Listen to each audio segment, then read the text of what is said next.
Welcome back, Mosh Pit Podcast. We are here, day one after shock. And guess what? Fucking dream come true. We got Franz from motherfucking Attila in this bitch. Let's fucking go! I gotta act like that because we got the happy dad on the table. You can't act like this without the happy dad. No, the happy dad makes it crazy. You gotta act crazy, bro. Yeah. Thought I could do that for your little clip because aren't you endorsed? You got your little endorsement? I'm recently endorsed by Happy Dad. Shout out Happy Dad. Love those boys. Fuck and yeah. You know what? They haven't endorsed anyone in metal. So I'm like, you know what? I need to be the metal ambassador for Happy Dad to show people what the fuck is up. Yes. I want to start off because, I know it's been a while since you released it, but your last release was American Rejects. So yeah, that was a single, and we haven't released an album in over 4 years, which is insane. Fuck. So, I'll tell you right now, today is October 2nd, right? Yeah. Yep. So we are releasing our first full-length album in over 5 years, October 31st, Halloween. So we have a whole album, 12 songs. Boom. This is coming out immediately. Let's go, baby. Dude, I'm so excited, so pumped because listening, legit, I was forcing myself to listen to all the, make sure I listen to all the discography of, all the bands I was having come on. But for some odd reason, I was just having Attila's tracks on repeat. Just at work, just fucking. We make music for the people, dude. Yeah. We make music for people that are real people that like to have fucking fun. Yes. Party. Fucking A. People like this guy. Yeah. Fucking A. I wanted to start off, so speaking of American Rejects and rejection, what is a story of rejection that still sticks with you?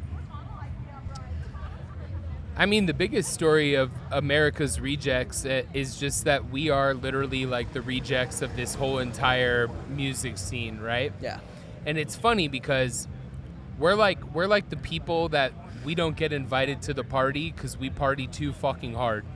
But people know that we'll outshine them and outperform them and we'll be better than every other band, so they don't like to invite us.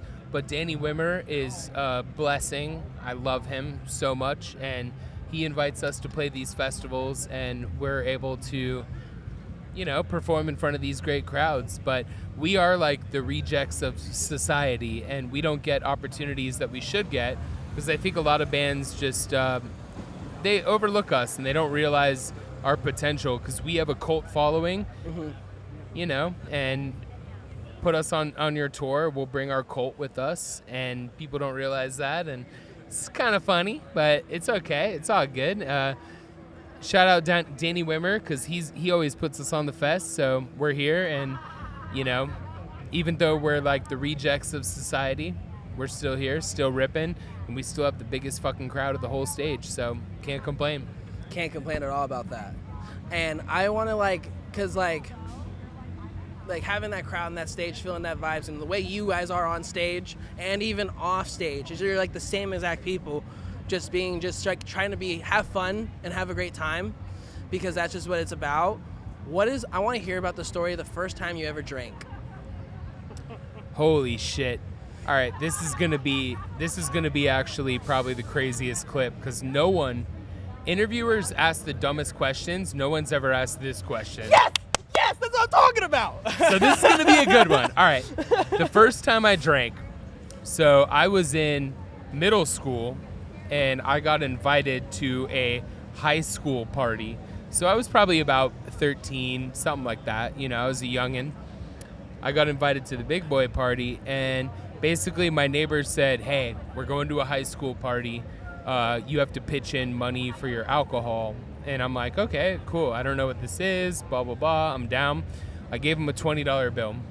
And he bought me a bottle of vodka, right? So first time drinking, I'm at a party at this high school party with a bunch of people and at a parent's house responsibly. But when we roll up, he hands me this bag and it's just a whole bottle of vodka. And I'm like, in my head, no one told me, they're like, don't drink all of it. I thought, like, because I pitched in my $20, I thought, like, this is what I drink for tonight. Yeah. So I'm like a young child. So I have this bottle of vodka, and I'm like, cool, this is, like, my drink for the night. So I drink the whole bottle of vodka, like, by the campfire. And next thing I know, I'm kissing the hardwood floor. I'm sleeping on the hardwood floor that night. Just, I'm out. I'm out, bro. And I was like, fuck, dude. Like, these people fucked me. Like, they didn't buy me a case of beer. They bought me fucking A whole bottle of vodka. And I was like, this is mine. I have to drink the whole thing. Like, I didn't know what drinking was. I was just like, all right, I'll drink the whole thing. Drinking a whole And I did. vodka? I did, and it wrecked me. Little 13-year-old me was wrecked. You can just imagine that. You're just like... Oh yeah, I was having a great time, like by the campfire, like sweet Caroline, ba ba ba. I'm like, let's go. I'm drinking my whole bottle of vodka, and I'm like, I gotta drink the rest. Like, duh, like that's what you do when you drink. I don't know what the fuck's going on. I'm 13, so I'm like, all right, I gotta drink the whole thing. So I'm like, slam the whole thing of vodka, and then sweet Caroline, ba ba ba turns to ba ba ba on the floor, and I'm on the floor in the middle of the home, just sleeping, and they're like, "Yeah, we'll just let them figure it out." Yeah. And I woke up on the floor the next day and looked around. I'm like, "Where the fuck am I?"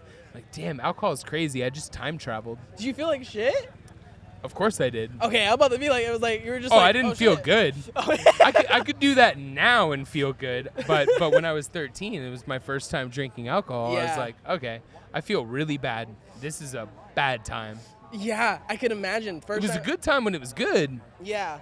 But waking up, I was like, dude, nobody told me, like, you're not supposed to drink a bottle of vodka to the head. I thought, like, I pitched in my money. I thought this is what I was supposed to drink. Like, I don't know. I'm a kid. Yeah. They fucked me up, bro. Yeah, I remember my first time, and it was nothing like that. I mean, I drank a good amount, but I didn't drink a whole bottle of vodka. Drinking a whole bottle of vodka, like, and especially like, you didn't know. I didn't know when I started either. Like, I just kept going. I was like, I guess I just keep drinking. Yeah, you don't know. You're just like, I don't know how this works. Like, Yeah. but that's why, you know what? A lot of things about Europe are really fucking, like, gay and stupid and weird. But I will say this. The cool thing about Europe and UK is that they allow people to start drinking when they're, like, 15, but beer only. So it's like Europe is like when you're, like, 14 or 15, you're allowed to drink beer legally. But then once you're, like, 18 or, like, old enough, you're allowed to, like, try liquor, right? So people have, like, they're allowed to sample their, like, alcohol tolerance with beer. And that's so much smarter. Because in America, it's like, oh, we're 21. Like, let's get fucking hammered. Yeah. And then people are like, we don't know what to do. Like, so just let people experiment when they're young, but, like, limit them to beer. Yes, that's You what know? I feel like. If you limit people to beer, you can get really fucked up off beer. Like, trust me. I've done it. My friends have done it. But limiting it is nice. Because Yeah. then people can learn their tolerance and be like, cool, I know what this does. Yeah, you don't want a 13-year-old running around on like 17 vodka Red Bulls. That was me. That was me. I was a monster, and it didn't really create any greater good for this society. This is sponsored by Happy Dad. Shout out Happy Dad.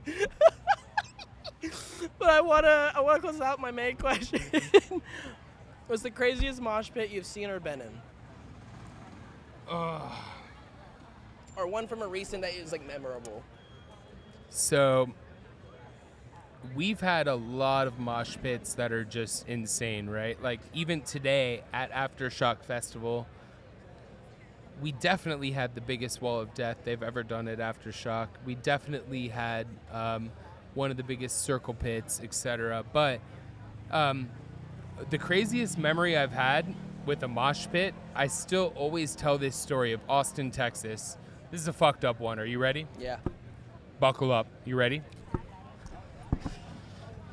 I'm ready. Ready? Ready.